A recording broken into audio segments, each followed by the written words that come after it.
Hey guys, welcome to episode 29 of the Semi-Perfect Podcast. Let's do a roll call starting from left to right. My name is Saber. Who's next? Who's to your Wait, left? how do we know? The title card. The title card. The title Roll card. Okay, call! because we can't actually see it. Yeah. Shut up! It's his turn. It's his turn. All right. Hey, what's up? All right. Well, that's Ray's. Sarah's absent. She's off and about with her family. Who's next in line? Matt, you want to say hi? Hi. Wonderful. Good. Paleo. Yeah. Good to see you again. And Yeah. then filling in for Sarah today is Hirosashi. How's it going? Whoa, I just swallowed air. I thought we were about to lose. How's it going?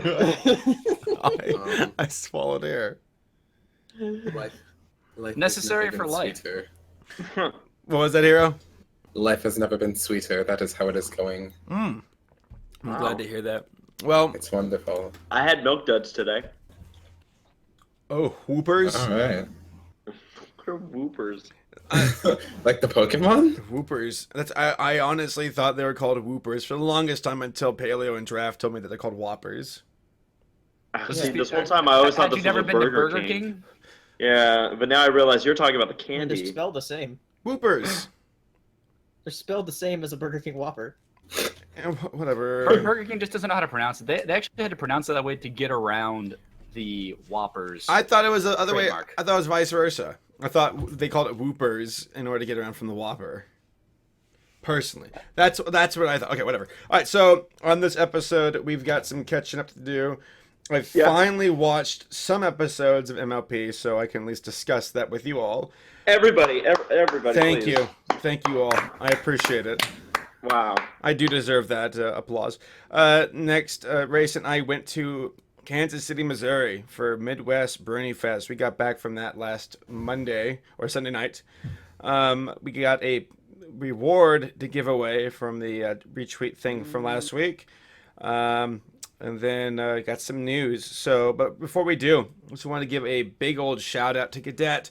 She drew up some art for our title card and for the Semi-Perfect Podcast YouTube channel. So, mad props to her. She's super awesome. Always been very generous with her contributions to the podcast and supporting us. So, thank you very much, Cadet. We really appreciate it. I gotta say, of all the people in this card, she completely nailed how Sarah is throughout the entire podcast. Pretty much. It's just Perpetually. But Matt, your shirt is just wonderful. I wish I had a shirt that looked that good. It's beautiful. I love it. it's like almost a green Nick Wilde shirt. And you get your I can dig Uh-huh. it. I can dig it. all I right. like how we're all apparently wearing the same pair of pants too. It was a sale. And also, Style. Jaxplay Gotta mentioned. coordinate. Jaxplay mentioned on Twitter. He's like, Race is the only blonde, non-glasses person in the podcast. Wow. I never knew that I would represent such a demographic. Hitler would be proud. All right, so 999. let's go ahead and get kicking off with the easiest topic of all. The last few episodes of MLP. So, what do y'all think about? Actually, probably bring up the episode names. Yeah. Yeah, because what was the second to last one? The last podcast we talked about the Christmas one that was in May. I watched that Right. one today. Yeah, and then there's the two episodes that aired in between the podcast are Saddle Row Review, which was like the Parks and Rec type. Okay, the episode, interview and- one, Yeah, and then Applejack's Day Off. which I just watched Yeah. yesterday. Which was nothing like Ferris Bueller's Day Off. Sadly. Oh, you're right. They had some potential with that. Okay, well, let's talk about. I saw half of Hearth's Warming Tale. I couldn't finish it all because I had to take care of some things. But the half I saw, I was like, it's all right. I got a laugh from the scene when Starlight's like, Rainbow Dash, if you want to go home and yada yada, like be a lazy butt, then go ahead. And she's like, okay, bye, and just leaves. That was pretty good. What did y'all? Watch it again around Christmas. You'll like it better. Right. But why May? Why is like? I remember the staff one Because that's year. when Hasbro gave them their block. I don't know. What- Because no. she's the best counter against Genji. Shut What? up. Wow, stop. Wow. Was that Wow. a Pokemon joke? No, worse. It's Yeah. Overwatch. Oh. I can't believe you'd make a joke like that, Paley. I'm ashamed of you. Well, Like this, you've been I'm such proud a... of you. No, I'm ashamed. Paley's done a great job of withstanding Blizzard like IP from World of Warcraft to Hearthstone to StarCraft, and what's the game that finally gets them? It's Overwatch. And what does that game have? Butts. Lots of butts. That's why you like it, Paleo. Am I right? Yeah? Well, it's fun. Well, I hope Are you Blizzard comes saying from you your don't enjoy a porn. good butt saber? Oh, I do. That I do. Which is... Why you picking on Paleo for a good butt? I'm not picking on him. I'm just saying, like, he had such resilience for the longest time, being a Nintendo diehard, and then he gave it into Overwatch. It's all right, Paleo. Welcome to our ranks. You I'm will never playing WoW though. you will want what's to. Overwatch? Played well. Well, you did play well, you nerd. I'm not going to pay for WoW. All right, fair. Neither am I. Not right now. Not.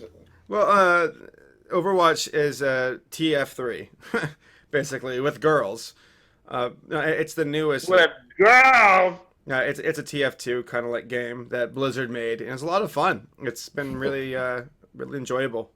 Dang, you guys couldn't talk about ponies for even 2 Oh minutes. yeah, that was the Yeah. topic. Yeah. So yeah, that was the episode. It was all right. The next one was the Saddle Parks and Rec. What was it called? Saddle Row Saddle review. review. Saddle Row and Rec or whatever. So Great. that was the one with the interviews. I saw that. That was the first one I watched today.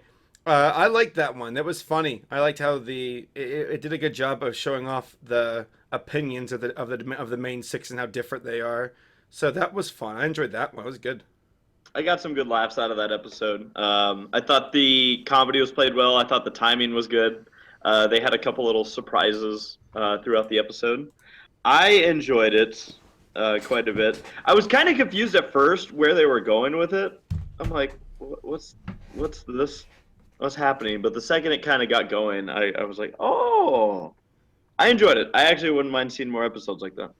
The little Russian girl pony was adorable.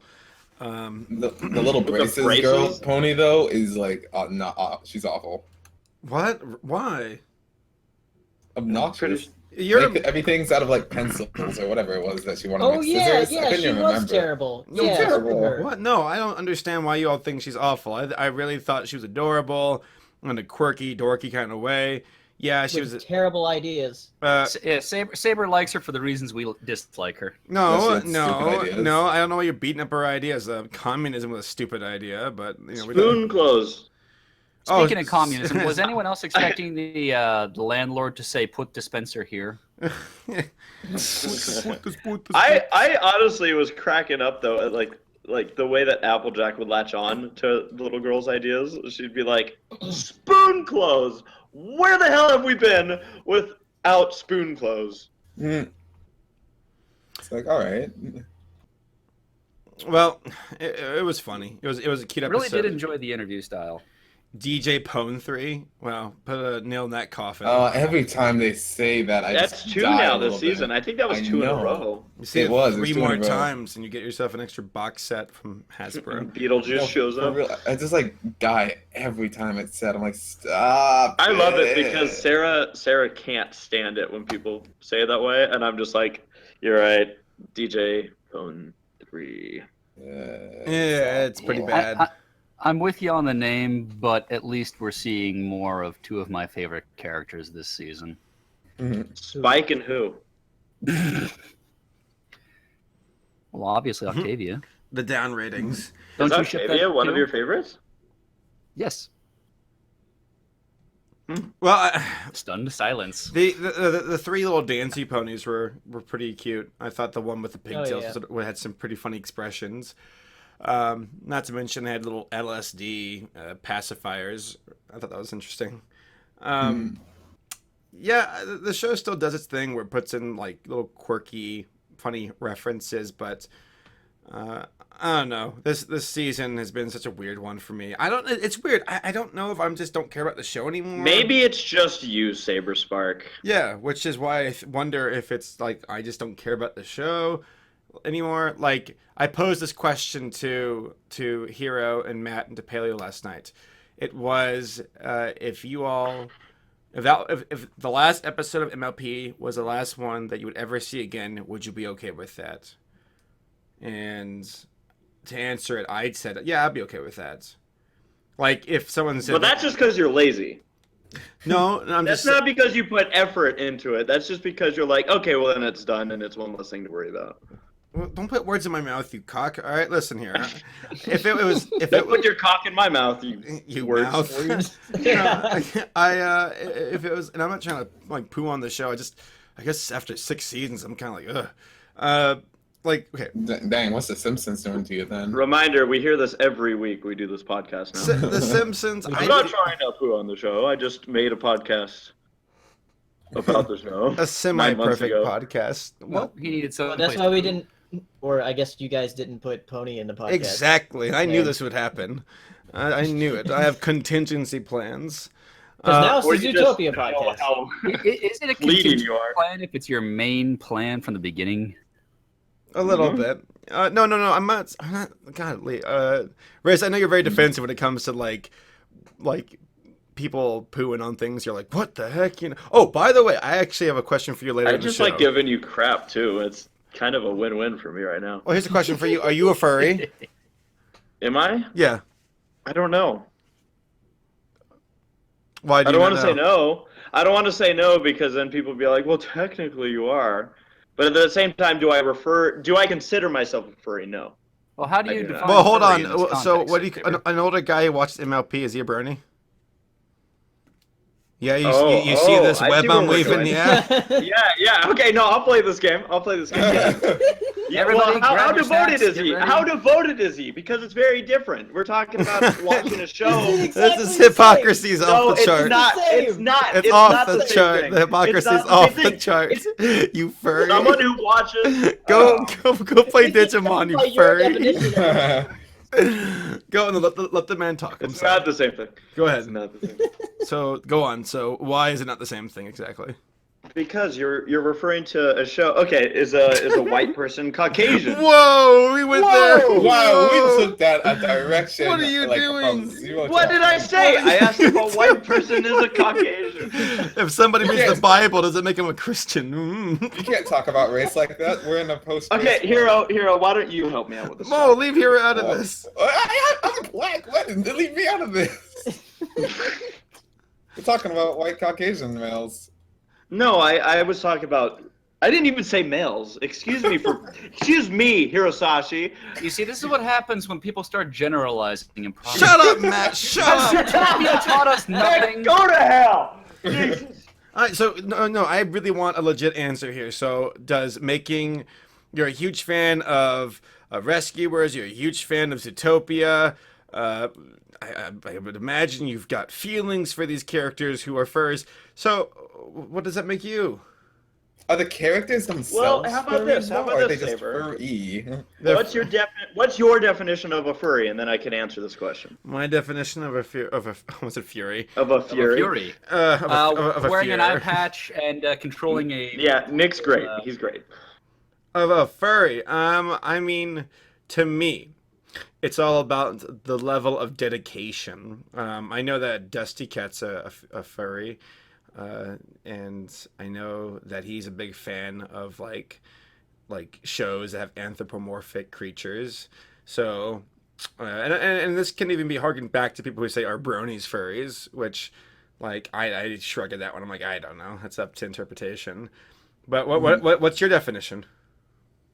Well, I was going to answer your question first, but I need a basis of what someone considers a furry, because right now, if you look it up, there's no technical hardcore definition of what a furry There will is. never be any objective, hardcore evidence. It's all subjective. What did you mean? Well, by yeah, but like dedication? for example, you asked are people who watch MLP bronies, and to me, You said yes, that. they Yeah. are. Okay. Well, No, that was your follow-up So- question, but that's so- because to me, someone who watches the show. So if you told me somebody who watches Zootopia 10 times is a furry, I would say yes. you Wow, see? you're a super furry then. Shut up! You're a double furry? I've seen it 20. Have you do you have an OC for Zootopia? Not yet. Yet, not When yet. I get one, then do I become an honorable or honorary furry? Is that You're an is that my- emissary between these two fandoms. I need to keep peace. I think Sarah and I are gonna make something. Really? And funny enough, it's actually probably gonna be rabbit and fox related too. So Are you gonna be the rabbit? She's gonna be the fox. yeah, I'm gonna be a girl rabbit I knew it. named Judy Hopps. I knew it. It's gonna be great. No, I was just curious. I mean, Are you a furry, Saber? no. You said that quick. What do you classify? Uh, Do you have no dedication at all to anything furry related?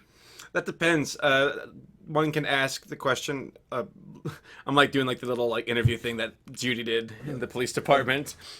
Is a furry a bear? Yes, it is. Well, we've established then you're not a bear. But can a bear beat a gorilla? Yes, it can. Especially if there's a child near it. Oh So- my god. Oh. I'm sorry.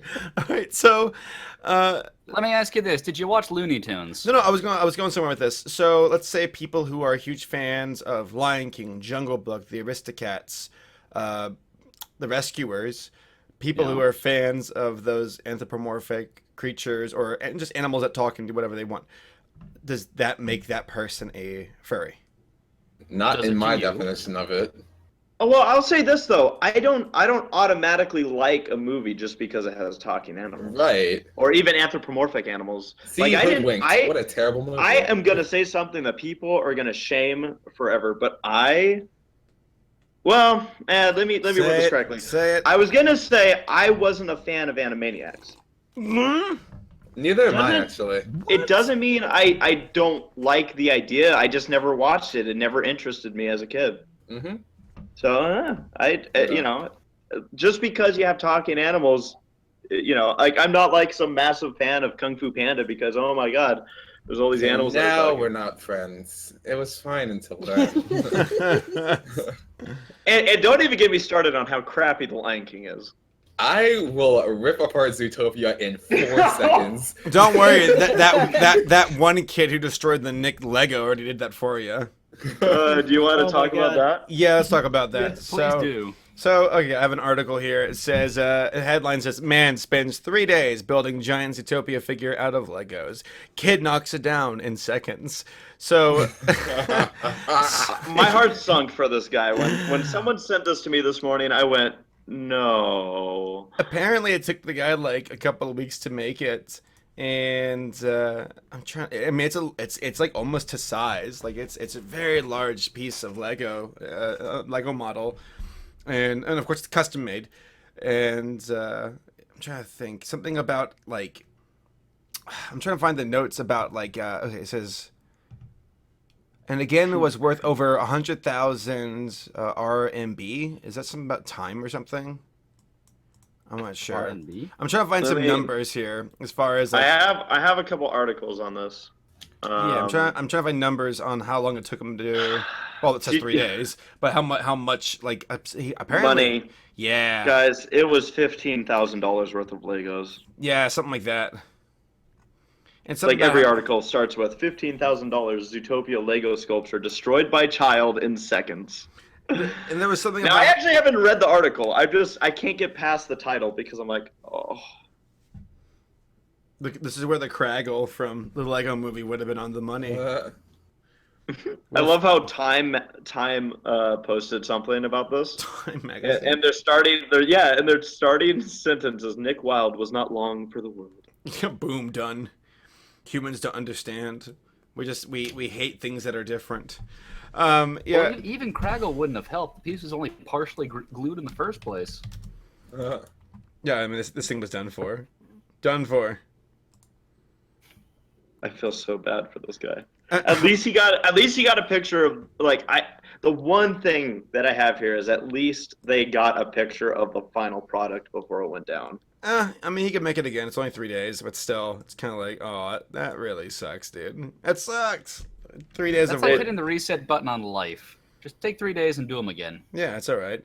It just goes to show you how long it takes to create something versus how long it takes to destroy it. Yeah. Like I don't know why, but this makes me think of a similar article where it's just the idea of people destroying things. Where there was some project, I think from some school or some team, where they had this like hitchhiking robot with a camera, and the idea was to hitchhike across the country. Oh, yeah. And it didn't even make it out of New Jersey. It got destroyed and like left in a ditch. And it's like, come on, humanity, come on, we're better than that. You ought to destroy it. Clearly, we're not.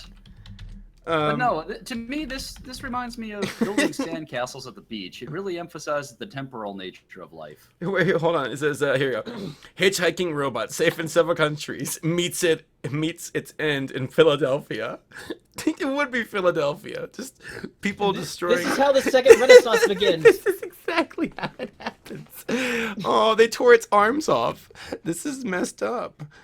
Siri, this is how the second Renaissance in the Animatrix begins. Yeah, no, I'm Let's destroy real. robots. I'm real. No, you're not. And just shoots it.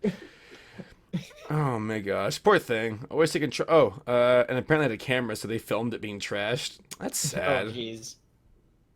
I'm sorry, I still can't get over the fact that like this image, like I'm looking at the picture of Nick Wilde's remains, and like he didn't just fall apart, like he obliterated. Oh, that kid destroyed him. Like there was some anger in there. Oh my goodness. I honestly wonder if there was a hit put on Nick from like Mr. Big or something. From the government for tax evasion. Yeah, no kidding. No, Busted. not so far. God, that was a close range rifle.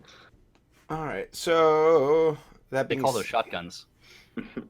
Now, for the record, so if we're moving on from that topic, we never did talk about the most recent MLP episode. Yeah, about to say we didn't talk about that. So it was like Applejack's day off, which Applejack's off. All right, whatever. All right, so Applejack is supposed to go to, I guess, the salon or some spa with a Rarity and go chill out, but Applejack's never going. She's always busy, and whenever she shows up, it's always too late. So I guess Rarity and Applejack get Twilight and Spike to watch and do the chores at the farm, so Applejack can go relax with Rarity, and pandemonium ensues. What'd y'all think of this episode? I thought it would have been a lot better if it was in the first or second season, but here we are 6 seasons into all this, and apparently Rarity and Applejack have a long-standing spa date that we've never heard about. That Rainbow Dash apparently also goes to that no one else knew about either. Well, I think they've hinted at that here and there.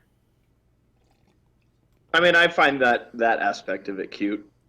Like, I mean, we know that the relationship between Applejack and Rarity wasn't good back in the day, and now they're like As a bop friend buddies. of mine put it, My Little Pony consulting is magic.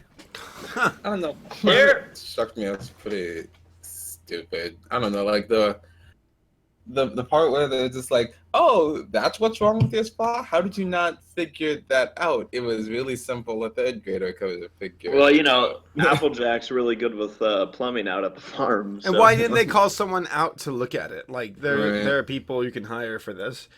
I don't know. The solution was really dumb, in my opinion. Yeah, and then like they go back to Applejack's farm, and she's doing all this convoluted shit to like do her chores. And I'm like, it's are you an idiot?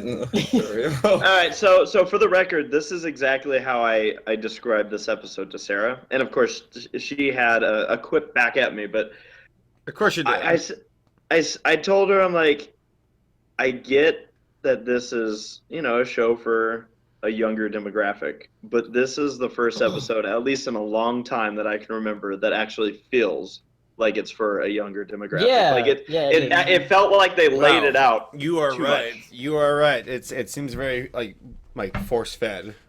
Yeah, like oh, well, this isn't working, so what we're gonna do is this A because clue, a this clue. isn't doing. Yeah, I felt like I was supposed to be Exactly. yelling at the TV, like, oh, and I'm like, wow, why is it so babyish? I This don't know. ep- I just This season has been full of episodes that you can just totally feel like the writers behind it, like the ones that are good and the ones that are bad, because there's huge differences. Like in season 1 and 2 and even 3, like there's some major consistency from episode to episode because they're all pretty solid. This season's been like up, down, up, down, up, down, down, down, down, up, down. Do you think if you went back, or maybe you have, I don't know, but if you go back and watch seasons 1 and 2, I mean, I know we all have episodes that we remember fondly, but I'm pretty certain that one reason the early seasons seem so much better to a lot of people is that I think we were all still riding a high.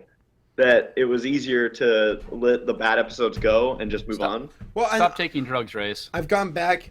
Druggy. Now I've gone back and watched some of the older episodes, and I still. I haven't. That's the only reason why I'm opening this up. I feel that they still hold up. It wasn't until Married to Well that I was like, eh. And there are some episodes from season 1 and I'm like, boring. I could skip it. But they're still solid. I thought you hated the Griffin episode. It's still solid. Like there's good controversy in it compared to like, I mean, I don't know.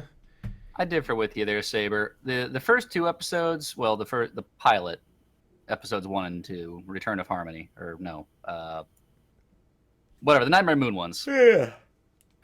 Those were good. Those were legitimately, they took time to build a story, build a world, build characters. And when I first got into the show, I looked at, something a few episodes down the line. I think they were most of the way through the first season. And I think it was the Appaloosa episode. And I couldn't believe the absolute difference between the two. The Appaloosa one felt very much the opposite. Yeah, that one's not really liked as much as far as like season 1 episodes. Yeah. Like if you made a tier list of like episodes that people like from season 1, that would be near the bottom. So just because it had Indians? No, Okay. I think it's maybe because of the song, maybe. There was a song in that episode? Wait, what? You gotta share. You gotta care. Oh, yeah, burn that one. No, that one. For me, it was just the outright bombasticness of every single character. I like Little Strongheart as a character. She's like super cool. But She that's- was- She dead. never She showed up again. yeah, she'll never show up again because everyone wanted Trixie. Oh, she. Oh, the bison. Yeah, she's dead. I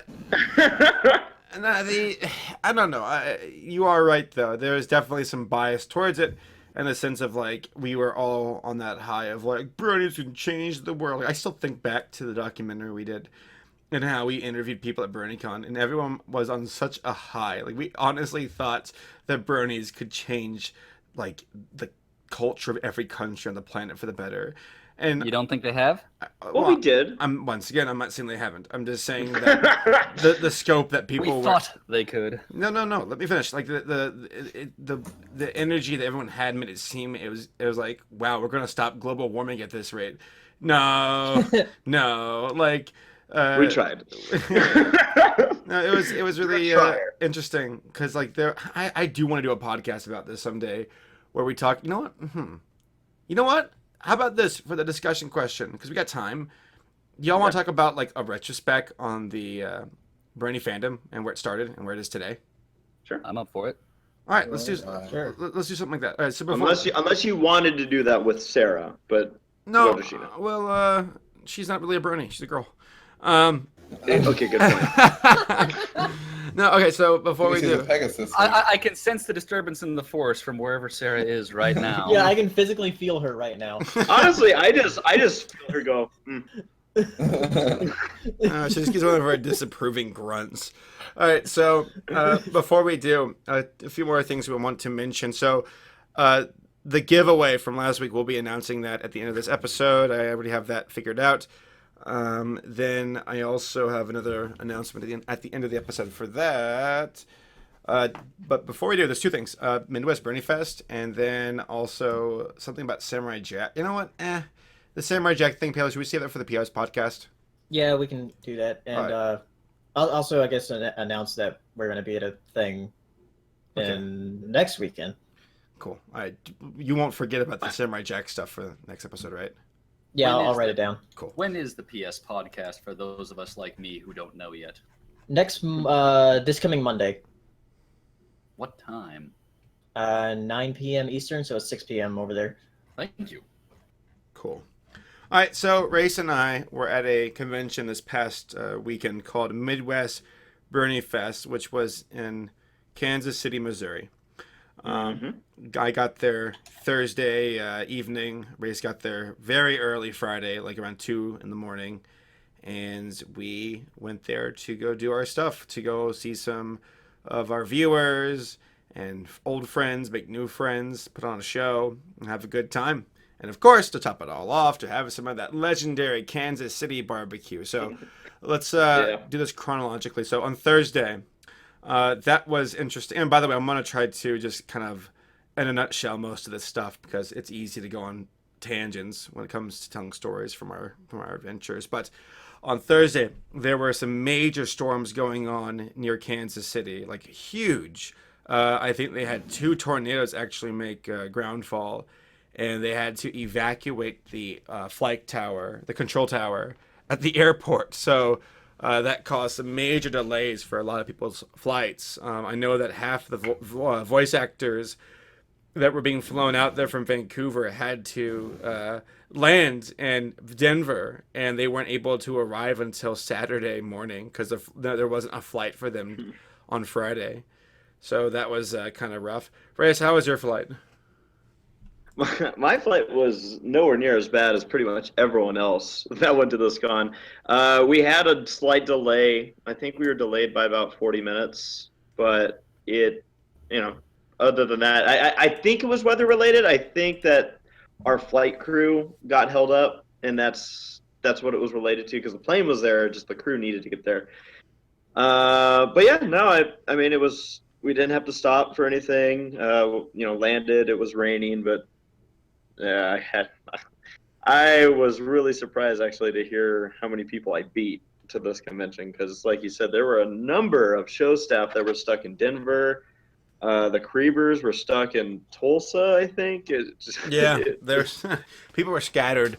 And it's funny to think that Race, who had a much later flight, was able to get there before a lot of other folks because there wasn't a delay. He was able to swoosh on in. For myself, I feel like my flight was pretty lucky as well. We took off, pretty smooth flight. Things got a little bit bumpy for a while. And then the pilot said, we're going to Oklahoma City to refuel and to wait out the storm. So we went there. People were grumpy on the ground. We were on the runway for about, I'd say, close to 45 minutes. And then, or at the gate. And then we took off again. And it was about a 30-minute flight from Oklahoma City to Kansas City. Man, when we were landing, it got rough. Like, the plane was shaking like crazy. People were screaming because the plane would drop for like 3 seconds at a time, which is forever when you're in the air. That was interesting. I couldn't help but smile because I thought either I have a good story to share with everyone, or I die and crash in a plane. But it's pretty funny considering that. That's another win-win. I mean, yeah, I feel like I don't know. It seems kind of fitting. So it'd be a good story either way. It'd just be who was telling it. This guy had oatmeal in his suitcase. No. So oatmeal? Are you crazy? Shut up. Oh, you did it. You did it with him. You did it. I mean, when we were flying in, there were storm clouds everywhere, like walls of storm, of rain and lightning, and I could only imagine thunder. And I felt like the pilot almost said, "Screw it, let's go for it," and just went in between the clouds. I mean, I saw lightning like right outside near our wings. I was like, "This is really insane." The plane was shaking, and then we landed, and I'm like, "If we don't get a wind shear, I'll be amazed." Which I don't know if we did or not, but we landed. There was a time where the plane felt like it was diagonal when we were flying. I'm like, I've never seen a plane do this before.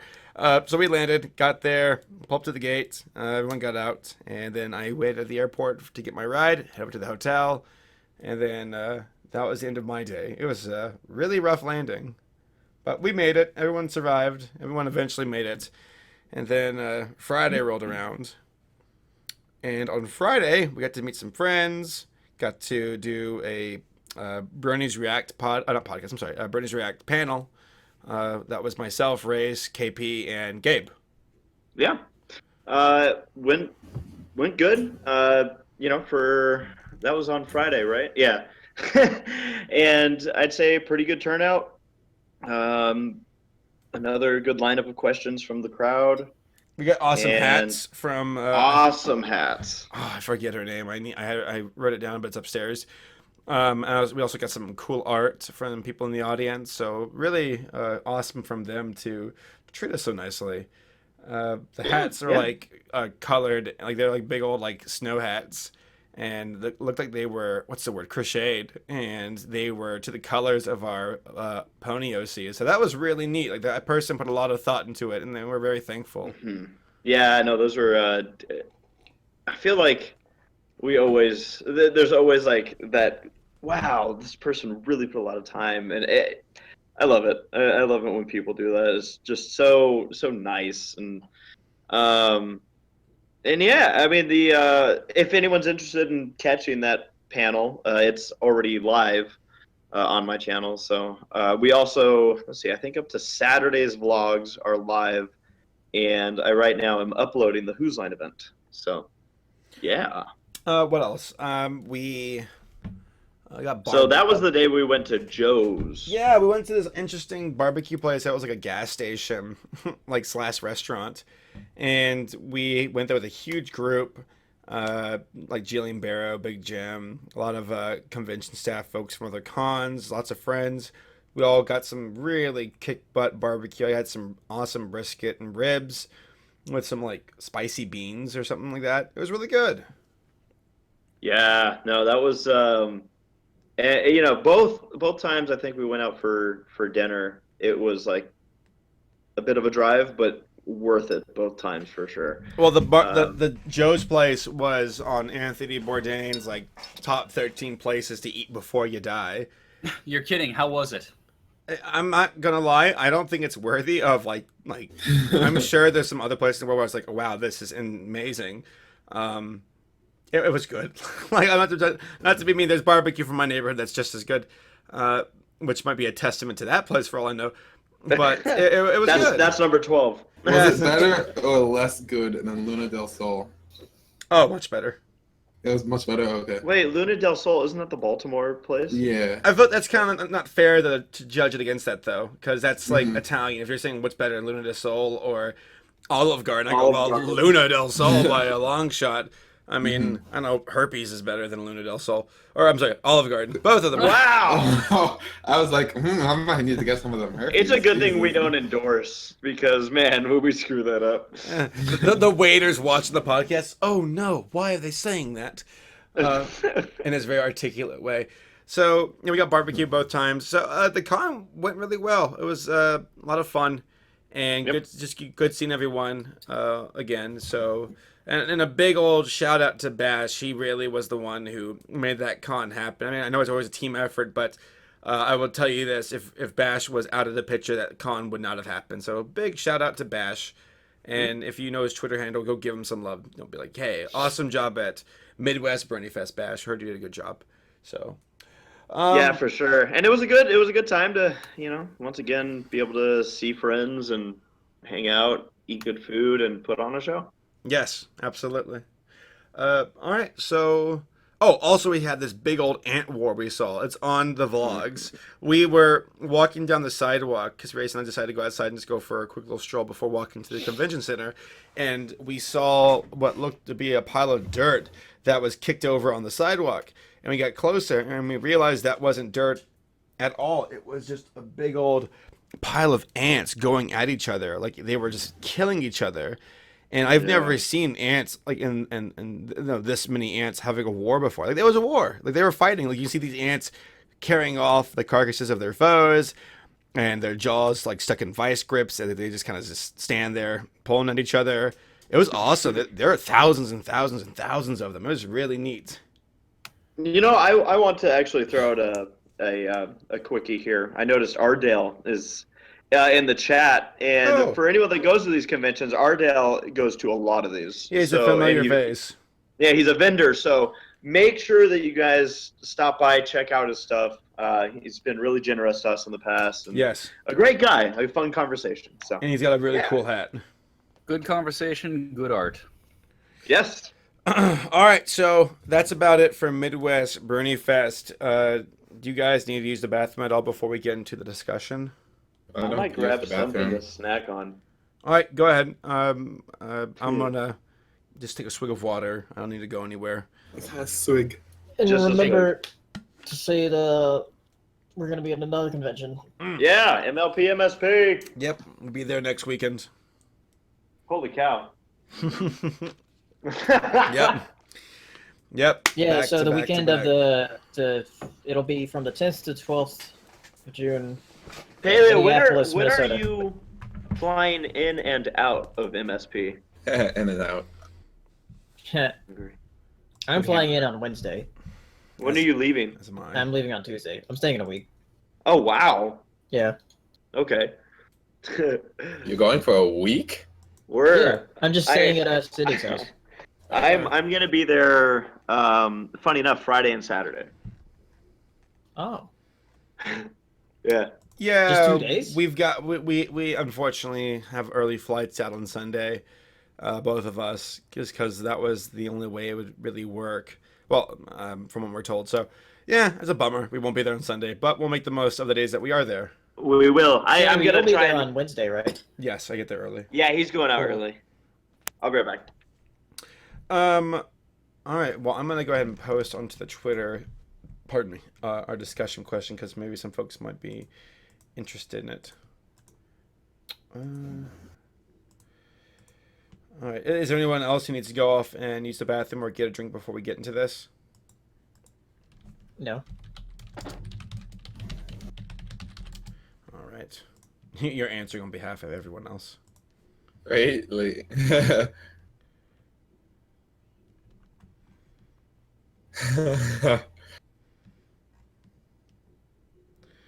Shaq's even played Overwatch.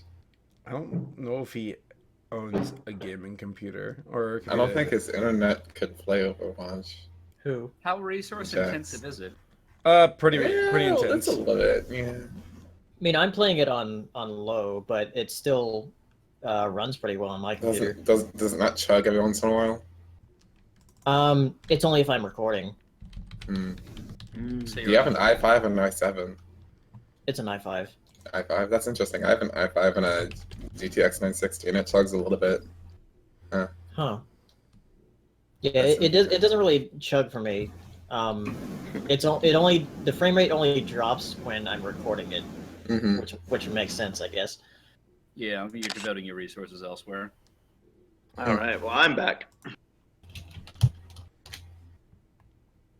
All right, before we start, I'm going to take a quick little screen cap here and then post it onto my Twitter. Yeah, I'll be right back, guys. Gonna take one real quick thing. Leave. Bye. Wow. All right.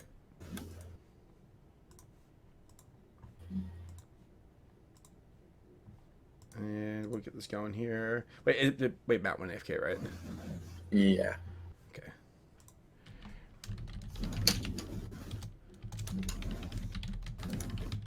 Run away, little girl. Oh, here's something interesting that Alec sent to me. And Hero, you'll be glad about this. Oh, will I? Yeah. And I'm back. Yeah, he said, "Hey Paleo, did you hear that Star vs. the Forces of Evil season 2 premieres July 11th?" Oh my god, all my shows are coming back. This is the best. Yeah, like Star comes back July 11th, and then BoJack comes back July 22nd. Dude, BoJack Horseman, yeah. And then Rescue Rangers is coming back. I wish, Never. but it's not. Well, what about the live action thing they're doing? What is that? Yeah. I haven't heard about that in like 4 years. When does the Iron Fist television series come out? They're doing Luke Cage first, which comes out in like November, I think, and then I think early next year Iron Fist comes out. All right, I hate everything. Okay. we are ready to roll. So, wait, Matt, you back, right?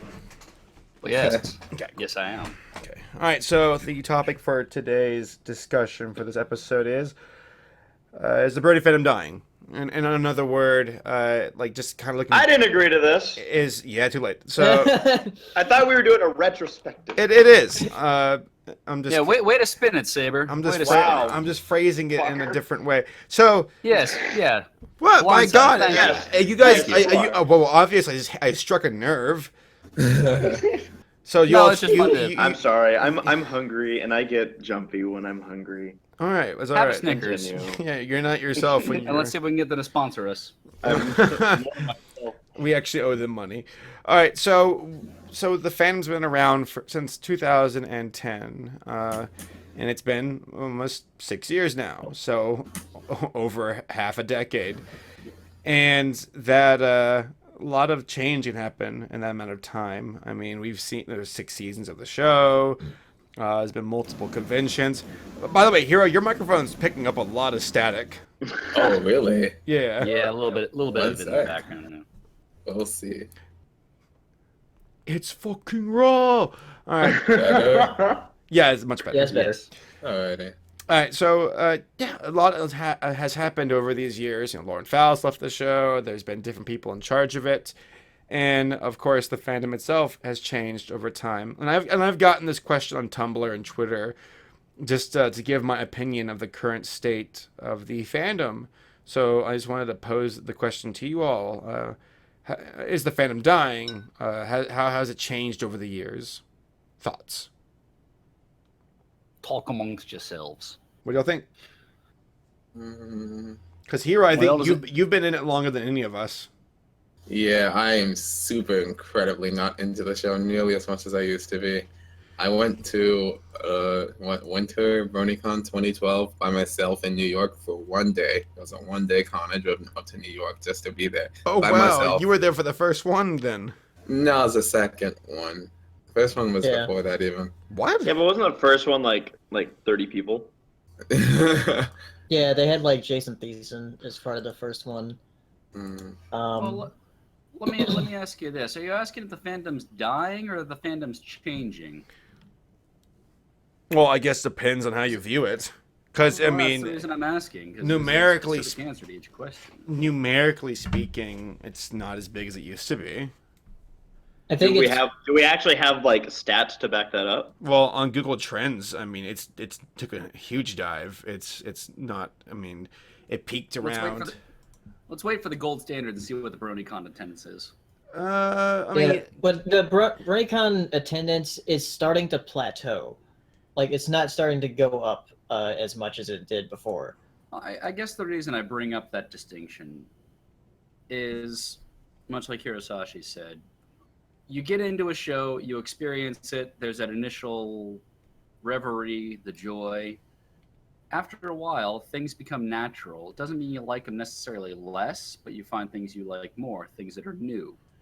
Mm. There's still the show, there's still the content of it. You've seen it before, it's familiar now. It may not carry the punch it once did, but it may still be solid. well, and So that's why I'm asking the distinction. well, you and Ray's, you know, you guys are from a very niche and tough fandom that's been around for a while and It shows. was part of the Disney afternoon, man. Come on, give it some I respect. think that's why we're so optimistic about the Brony fandom, is that we're like, guys, Seriously, if, in an era if our before- neighborhood fandom can survive. In an era before the internet as we know it now, this show, Chippendale Rescue Rangers, developed an online community and is still in existence. Well, I mean, the fandom, the Brony stuff won't die. I mean, let's get that out of the way. There'll always be some people who love it.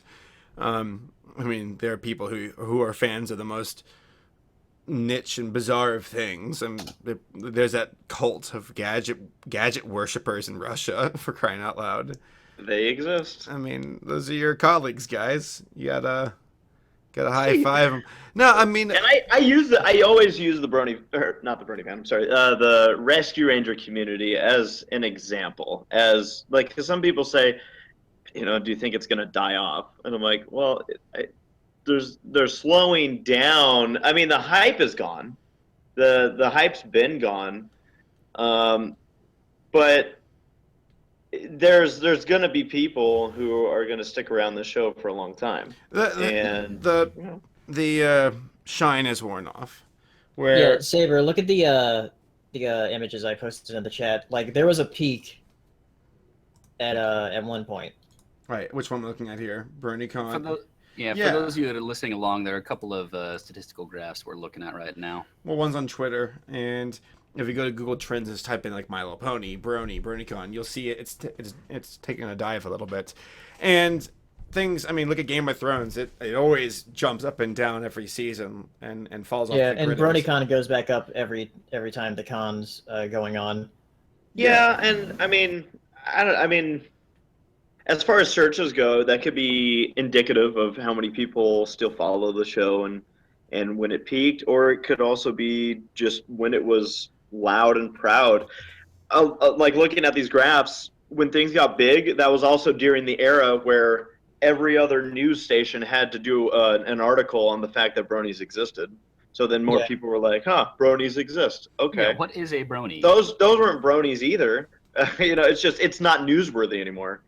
Was it then? I guess, according to them. But that's another thing I think that should be considered with like these graphs is that they're also going to slope down because it's less of a hot topic.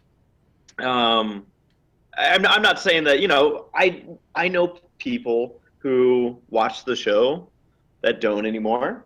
And at the same time, we meet people who got into the show just a few months ago and are going to their first convention. So that's why I'm like, yeah, I mean, you're gonna know people that are like, I'm not so into the show. And some people were into the show for maybe not the show. There's some people that are bandwagon jumpers, let's be real, who probably said, oh, sweet, this is the thing going on right now. And I have friends who are into it and I'll get into it. And maybe they just lost interest.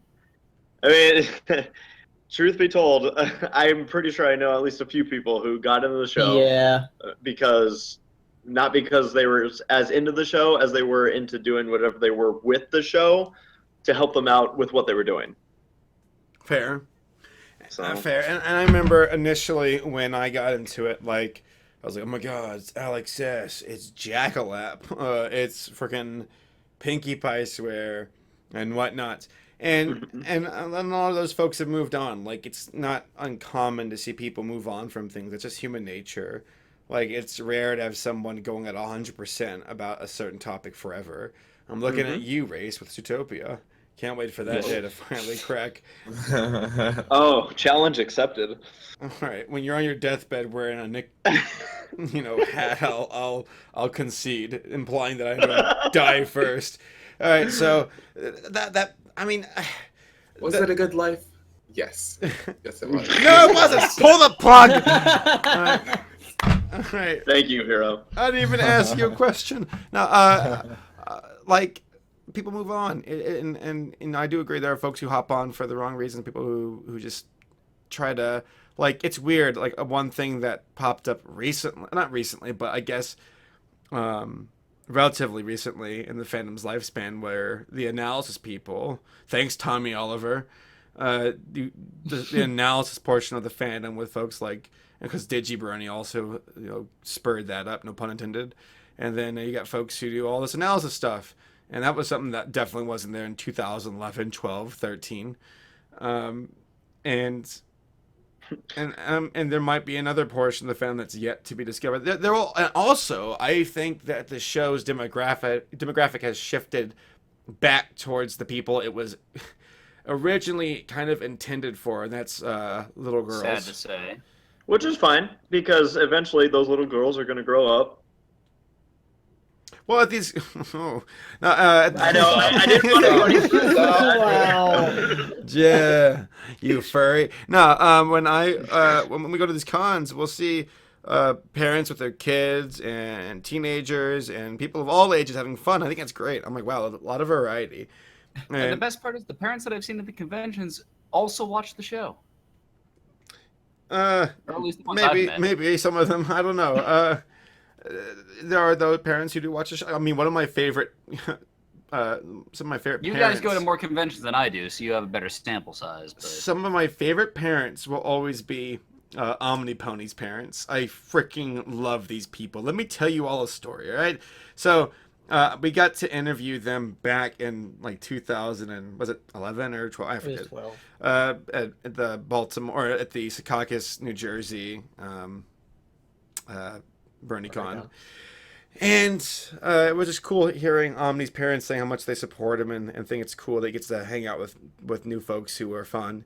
And Omni's parents, every so often at other cons, Fast Equestria. I saw Omni's dad again at BronyCon about a year or two ago, and he just cracks me up. He's a total, like, I think he's from Philadelphia, somewhere, like one of the city folks, like from the north with like that accent that sounds really tough. And he's a broad guy.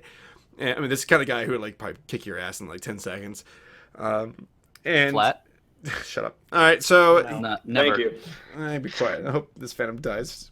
All right, so when he was telling me how he was bringing some alcohol into the concert hall at BronyCon, and one of the volunteer security guys walked up to him and said, "Sir, I'm sorry, but that's not allowed in here." And apparently he just goes, "Thank you," and just walks right past the guy. like, no, I don't need you to lecture me, pup. I don't need you lecturing me. I do love how your example of why these parents are your favorite is them completely disregarding the rules of the convention. Oh, it's not like they're gonna break the concert. I mean, come on. If it was a bunch of like teenagers, The contract that they have with the hotel, maybe, but not the concert. Oh, well, whatever. No, I was just saying it's funny. Like I love. I'm sharing my story of why I thought it was interesting. All right. It's a funny story. Yeah. Shut up. All right. So, other things about the fandom, like I guess some folks leave this fandom looking back on it and they feel resentful or they have resentment towards it. That's something I know for certain I will never feel towards it. Like I might say like, oh, the show isn't catching my interest like it used to, but man, this fandom's awesome and what it's done, and I think there's a lot of great people in it, and made a lot of friends from it. And it was What has it done? dude, if anything, this fandom was a huge springboard for a lot of people. I mean, Mando and Tombstone, they owe a lot to this fandom. I mean, they've also done a lot for it too. But it helps get people like Animated James, Max Scalardi, who also had stuff to begin with, but the Dot Mauve series helped him a lot. There's a lot of folks who like this was kind of like good spawning ground for Black Griffin. Yeah, Black Griffin. I mean, crying out loud, Gabe is now a voice actor working in the business. If it wasn't for him watching MLP, this might have never have happened. He's said it at panels we've been on him with, where he's like, if I didn't find the interest or find this show, I might still be sitting on a ship or sitting somewhere, working still for the Navy. So Yeah. he had a very big change, and it's true, and that's kind of the thing. Instead of That's singing kind of in one the of those. Navy, he's going to sing as a brony. Good, because he already did. And he did But it well. I think that's all I really ask for is like as someone in the fandom, like you say, Saber, I get really defensive. Yeah. Sometimes it's out of jest, but typically it roots from legitimacy, where it's like it's fine if somebody loses interest in the show and they're like, well, it's time for me to move on. Some people have in the past, and it's not such a big thing anymore. It used to be an ongoing joke, like you made your leaving the fandom video purely because of this, because it became kind of like a stamp of honor where people are like, look at me, I've left the fandom, I don't need it. That was It's more like, of a cry okay. for attention, if anything. It was, but there were people who were in that mix, some people that we associated with that would sometimes make a bigger deal out of leaving, and almost like, look at me. Well, again, that would still be a cry for attention, but there's some people who have either gracefully left or just quietly been like, Pinkie Pie swears time a to big watch. one. He just kind of did his thing. So great and powerful. There are folks who just kind of just stopped doing. Oh, I mean, God, remember Kyrospawn? He just kind of Yeah. disappeared. You could even say like the Living Tombstone, for example. He's someone that I worked with directly with the Reacts, and one day he was just like, I went to him and said, hey, we're making a new one, and he was like, I think I might be shifting away from doing the Brony stuff. But it's not like he had to make this massive deal about it. He was just like, hey, just so you know, this is why I'm probably not going to do it. And I was like, okay. That's fine. Tomb's the biggest thing to come from this fandom. Period. He has 2 million subscribers almost or something like that. I forget. He's enormous, and a great guy. I think Tomb's he's just a goofy dude. Like he cracks me up with his. He's so weird. I love it. Yeah, he has 1.6. Yeah, he'll get there. He'll get there. And I think it's awesome. You know, Mando's got 500,000. Anime Gems has 500,000. Braindead's probably almost has 500,000. These are people who've been able to make careers out of this, and it's really neat. And also, it's just a good place to find your creativity. I'm sure there's countless stories of people saying, "I met my friend. I found my talent. I became happy and laughed, you know, from this fandom, from this show." And that's great. A lot. And to me, that's why the fandom will never die, never disappear. No, or never fully retreat from where it is right now. Will it ever have the numbers it once had, assuming that it is actually declining? Probably not. The novelty's worn off, and the majority of people that would find it have found it. I'll tell you one thing, though. What? As far as My Little Pony, the franchise goes, at this point in time, it's never going to go below the amount of attention it had before the Brony fandom, because before, like, I'm looking at this that chart that I posted, the interest in My Little Pony. I don't think it's ever going to go below where it was before, because before the Generation 4. Yeah, can we get that like back to 1980s, or does it go that far back? It doesn't go that far back because it's I don't think the internet was as accessible back in the 1980s. But yeah, I don't think it's I don't think My Little Pony is going to have as much attention, or not as much attention. I mean, as least attention, I guess. It's a lot better now than what it was. Yeah, is what I'm trying to say. Yeah. Can you guys imagine though? Just imagine this, all right? Think about, like, we've talked about how eventually this generation's probably going to come to an end, and well, it will someday. The Simpsons after the movie, maybe. Someday. Yeah, at some point, but it's not unexpected that there'll be a new generation to come up in some years. Yeah. Oh my God! What if we have another Powerpuff Girls reboot type thing happen? Woo! Oh my goodness! That would be a nightmare with MLP. Oh Lord. You know, would we have fun with it? We were trying to avoid. Yeah, we would have so much fun with that though. Like, I'm sorry, I'm good with it going either way. The Bronies react to that would be amazing. Oh my God! Just bring back Bronies react after like 3 years. It's like, hey guys, get back in here. I would. I'm a nostalgic type of person. I totally would. Oh my God, that'd be a nightmare. Dude, just say quoi, and then like all the ponies start twerking, and it's like, oh my God. The bigger thing I'm curious about, because, like, you know, fandom wise, the way with the internet nowadays, you're always gonna have people communicating about the show, and the fandom's gonna, I think, maintain a pretty healthy size, even you know, down the road, years from now. And I mean healthy size for a show that's been going, you know, for 6 years.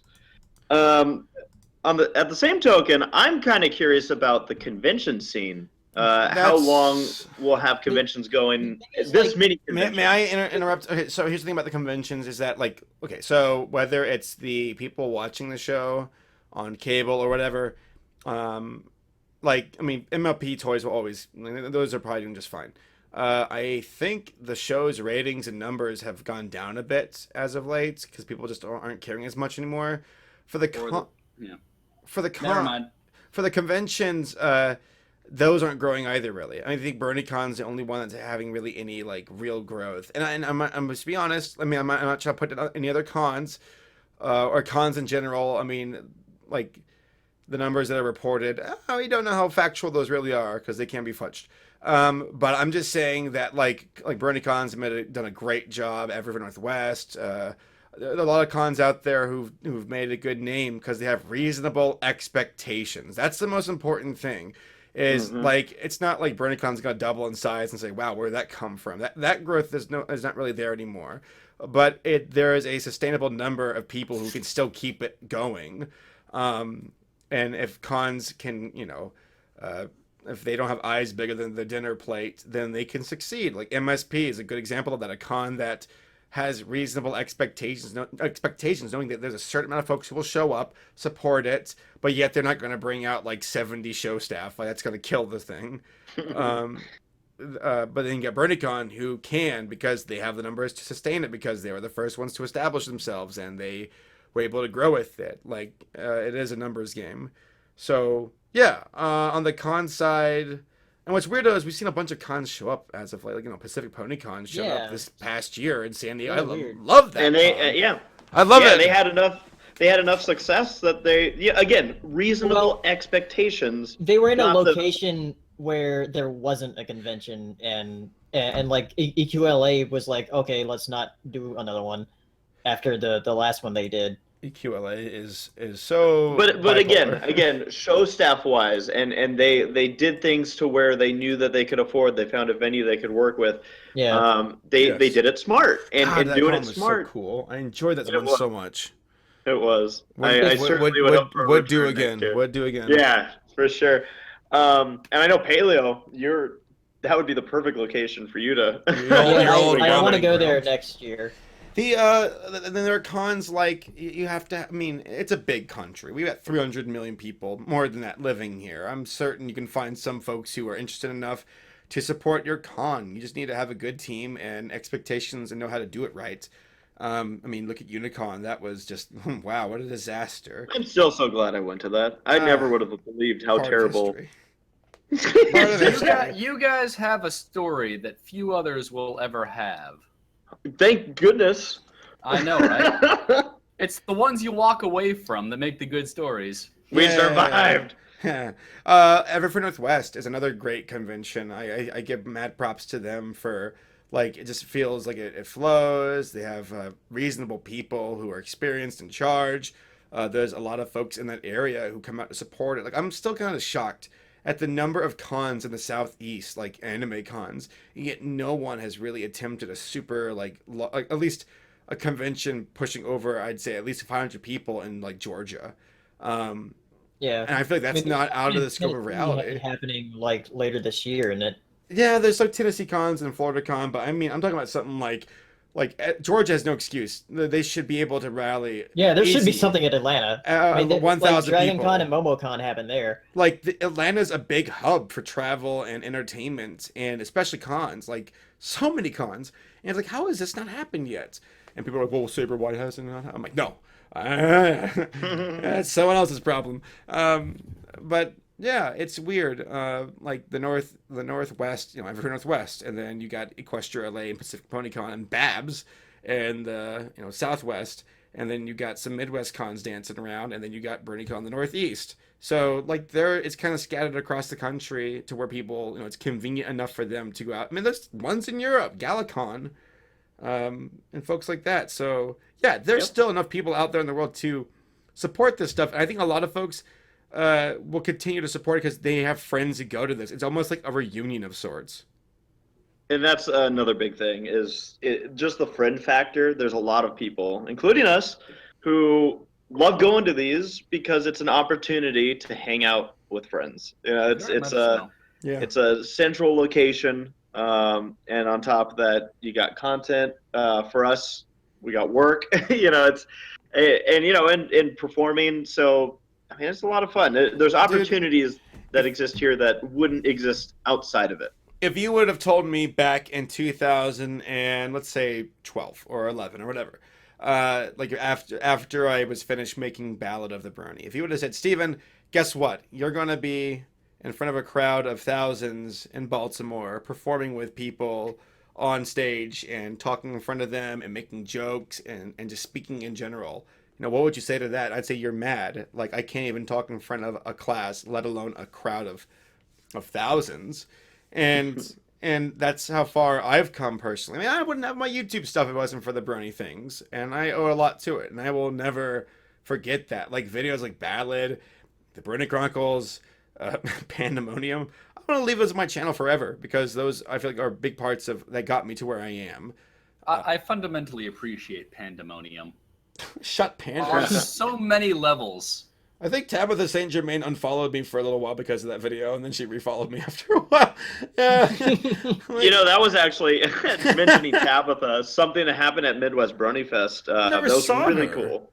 We never saw her once. Never saw her or Ashley But that Ball. wasn't the cool thing I was referring to. Yeah, I never saw them. How cool is that?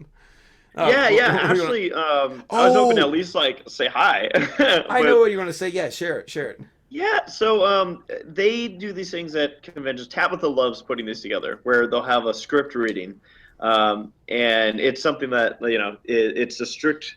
Can't record it because we're copyright supposed to be doing this, but it's cool and it's sweet because Tabitha, she puts her heart into it, and then you have the people who do the voices doing the voices, and we had the honor of. Being included at Ponyville Cider Fest, where Tabitha asked us to do the voices, some of the voices, up there with the rest of the staff, and it was like, oh my goodness, how cool! Speaking of things that you never would have thought about you'd be doing in 2012, right, Saber? And so what happened was at the script reading they had this time, they had a full setup there. And she actually put our names into the story during of all things, a sleep talking scene. Yeah, and we weren't there for it, unfortunately. But yeah, she sleep talking. I'm a sleep talker / walker. Yeah, she mentioned us, and that's really special. It's like, wow. I remember when I first joined this fandom, and I was like, just ecstatic to be like, oh my god, that's Lee Tokar. Oh my god, that's yada yada. Oh my god, M.A. Larson. M.A. Larson. Oh my god, he favorited my tweet. Amazing. Like, I think there was a time, and I don't want to put you in the spot, Paleo, but back when we were young and impressionable in this silly little fandom of ours, I think you made a tweet one time or some Tumblr post saying, like, man, M.A. Larson favorited one of Saber's tweets or something like that. Or and I'm like, nowadays we're all like, fuck Larson. Yeah, like okay. What was it at Winnie City where M.A. Larson just like went past you two and then shook my hand. Now we're like, who cares? Like, and not saying we don't care about Larson. We love Larson. Don't get me wrong. Yeah. It's amazing the people from the show staff who've become like families in a lot of way. Or family, M.A. Larson's like our drunken uncle. No, I'm just joking. I know M.A. Larson. I just love the way that Thornwing put it in the chat. Good old Scott. He's like, Luna moaned out Saber and Race's names. Yeah, Thornwing. So that happened. That's Scott, by the way. He's from he works with Everfree Northwest. Awesome dude. Always a pleasure working with him. So like. God, I was going somewhere with this. I mean, M.A. Larson, he's a hilarious, great guy. It's fun to just kick back with some beers and chat with them. Jillian Barrow, wow, she's awesome and very smart and just a funny person. The Kriebers, they're like our family, when we're away from home. Family. Yeah, Monique Krieber is like our Canadian mom, and Michelle's like our sister, and Gabe's our like stupid cousin, and we're like, yeah, we love it. And then, specifically stupid. Yeah, underline that. And I mean, it's just great. Like, there's a lot of amazing people, and in a broader sense, this is a testament to the epitome of communication for humanity so far, being the internet, and how it went from phone calls and letters to now being able to talk to anyone across the globe within seconds. And kind of like we're doing now. Yeah, I mean, I'm from Georgia, Pale's from North Carolina, and so is Hero. You guys are from California, and we have viewers who I would imagine are scattered across the United States and possibly other continents too.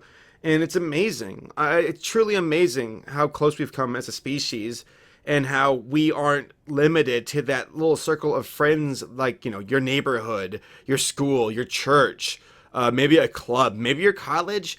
It's like, no, now you can reach out and throw that net out into an ocean of people across the world. No, and that can be both good and bad. But I'm just saying that what technology we have today is what technology has accomplished, has brought us closer, and has really opened our eyes to becoming more, I think, sensitive to people in a broader sense.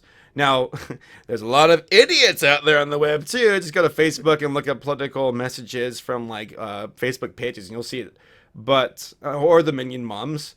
But I'm just saying that there's a lot of good that's been done, and I think the Brony fandom is a little leaf sprouting from a branch that is the tree that is the internet. That's cute. That's gay. Let's chop it down, Ferngully style.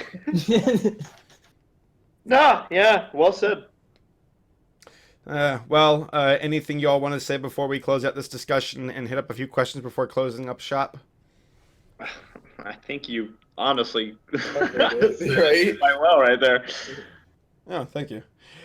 I mean, I will say on a personal level, I don't really have any concerns. You know, as far as the Brony fandom goes, I always smile when there's somebody. Even at Midwest Brony Fest, we had somebody come up who's like, "This is my first ever convention." And sometimes we get people who are like, I came across your guys' videos." There's somebody who came up to me who said, "I used to be a hater, and then I watched some of your video. I forget what video it was that he said he'd watched, but yeah, and I'm just like, I love that, and I love that we're still getting fresh faces and new people, and combined with one thing Saber and I talked about earlier this year was how whenever we go to these conventions, since we go to so many different ones, there's always a group of people that you're like, there's the Everfree Northwest people. Oh, here's the BronyCon people. Different little groups. So it's always good to see the new with the old. And also add into that, like you were saying, there are folks who still go to these things who are new to it. I was flying when I was flying over from Atlanta.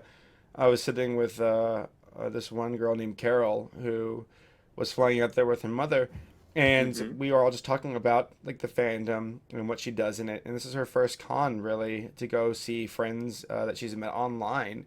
And I saw the excitement in her, and I'm like, wow, like I've gone to so many of these cons, and like the initial hype isn't as fire as it used to be, but it's more like a warm hearth now, where it's like, yeah, I get to see Race and Paleo and Hero and Matt and all kinds of folks, and that's great. Like it's very reassuring to know I can see you guys and have fun, like the same way I would probably go visit your home if you all lived in my neighborhood or something. But to see that excitement from people who are still new to it, I'm like, oh, that's it's contagious, and I encourage it. I hope they have fun. And I hope that they keep growing with it and have a good time. So, all right. We got about, I'd say, let's do 10 minutes or so for questions. Yeah. So, Mr. Loyal, if you will, post in the chat. I'm going to go ahead and start hitting these up. So, scrolling. We got a question here from a bunch of scattered things from questions to statements here. Mr. Ozial always never fails us with his question, saying, Ozial says, since you talk about the fandom, how did you join the fandom? So this is a larger question, and we've talked about it before in previous episodes. Real quickly for myself, I did a school project about bronies, and I uploaded to YouTube, and that's how I got into it. I was forced to watch an episode by Sarah, and I told her I wouldn't like it, and next thing I knew, I watched the whole season. And oddly, in a way, I think I'm the one that got Sarah interested in the show. For real? Yeah, I'll have to double check with her. It was one of those things that was bouncing around throughout the Acorn Cafe. Way to go. What? Asshole. I'm a horrible person. What can I say? Don't quote me on this. I need to check with her, but I think I've heard her say she credited me with actually getting that. But so the way I got into the show, and this is completely not involved about Sarah or Race or anyone like that. This is strictly me. So. Oh, okay. Ooh. Yeah. Well. Paleo, I know that you made a video too. Move on to Paleo. What? You made a video like I did, and I hated you for it, and so we became friends. Oh yeah, but that's not how I got into fandom though. Ew. Yeah. How'd you get into it? YouTube poops. Oh really? Yeah, like I just saw YouTube poops of the show, and I was like, "Ha, this is funny." And then I looked at the source, and I was like, "Huh, this is actually all right." I saw enough people talking about it, and I said, "What the heck is going on with this show?" And looked up the pilot, and it showed effort, honest to goodness effort. All right. How about you, Mr. Hirasashi? I was browsing Co. Shut up. I really was. That's the funny bit. I was browsing Co. I just kept seeing pictures of ponies. That was back when I visited 4chan, by the way. Were I was they like, what? closed? Yeah, they were clothed. Yeah, I said closed for some reason. But yeah, I was like, this looks kind of cute. And I like cute things, so I was like, why not? Why not? Whatever. I'm open-minded, and I watched it, and I was like, oh jeez, oh jeez, oh man, oh jeez, I like this. Jeez, oh man. And then I watched the entire. There was only 13 episodes out at that time, so I watched all of them basically in one day. Yeah, you came in the middle of season 1. Yeah. Oh, he came, all right. We have a question here from baby. Drummer Shy. He's asking, since MLP MSP is right around the corner, what is your opinion to the Brownies React panel? Oh, there's a Brownies React panel? Yeah, I didn't know there was. We've got to go in there with, like, baseball bats and be like, we heard you all talking shit. And Please film this. We got to. We're going to go in there. Yeah. We're going to go in there and just kind of, like, toss a cease and desist on their desk and say, like, get out. He also has another question here. He's asking, since I graduated from high school, what was your graduation like? Let's stick with high school graduation. I went to a small private Christian school where my graduating class was about, like, I think, like 19 people. 19 really? people? Damn. Even I that, had over 700 people in my class. I'm with Race. Wow. well, clearly you have a large enough army to hold a pass with Thermopylae for at least a couple of days. Yeah, a pacifier for yeah. One of those. Yeah. He almost said a pacifier For you made a YouTube poop furries. sound. Yeah. It was just since I grew up with those folks, it was a lot more intimate, and I guess it's like, wow, here we are. Goodbye, folks. Because a lot you think like, oh, we'll be No, that's friends. intimate right there. That's intimate. We'll be friends. See ya. No, I'm just saying. I mean, as in we were like, it's emotional, and we'll still be friends forever. Drummer Shah, I'll let you know right now when it comes to graduation, like at least in my experience, life comes in chapters. In the way that like elementary, middle school, high school, college, adulthood, and even then that's kind of broken up into chapters with different jobs and careers. And I mean, even the Brony stuff's been a chapter. And like for high school, you think, oh, I'll be friends with all kinds of. No, you probably won't. You might have one or two that really stick with you, but a lot of those folks you'll never see again. Have a good life. That's all you can say to them. Have a good life. And, This is happy. And be This is a good time. and be awkward Facebook friends with them, and then judge them from a distance. Yeah. So that's the way it really is. I'm just saying. I gotta- Something gotta- amazing in the yearbook. I have to say, my high school graduation was probably ranks with one of my all-time favorite moments from high school because it felt like the ultimate like last dance. That last it was actually more of like a last hurrah, a last battle against That's trademark. the man. Because all right, so our ASB was just stupid. Okay, they did a bunch of stupid crap in my last year, including they're like, hey, instead of going to Disneyland for our grad night, we're gonna do a cruise, a 1 night 3-hour cruise. What school And- did you go to, you rich kid? And then they You rich canceled it. kid? They canceled it because no one signed up for it, including me. I went, screw you guys. And I was so happy. But they made some stupid decisions, and I was pissed off at them. And this is also why I started freak dancing with the guy in charge of ASB who was kicking people out of prom. Anyways, so the, they tell you, hey, no beach balls, no flying objects, no nothing. No tortillas. People were strapping, I kid you not, they were strapping like air canisters to their legs heading into graduation. Everyone took this crap seriously. There are people that had like army rations of beach balls wrapped around their body heading into this because they were patting people down, making sure you had nothing. Mhm. And I just remember the vision Wow. of seeing 14 beach balls getting smacked all over the place, flying tortillas, Yep. and 2 blow-up dolls all over the graduation floor. And I was just like, these were my people. Mm. I had a blast. It was so funny. I had a Oh, very good similar time. experience, and I'm not sure what it was. The people that knew about it apparently were coordinated to one specific word, moment, or something, because at the exact same moment, no less than 20 beach balls, several dozen tortillas, an inflated condom, Oh, What? Yes. It's like that And- balloon that we were smacking each other with. and myriad other things erupted from the graduating class.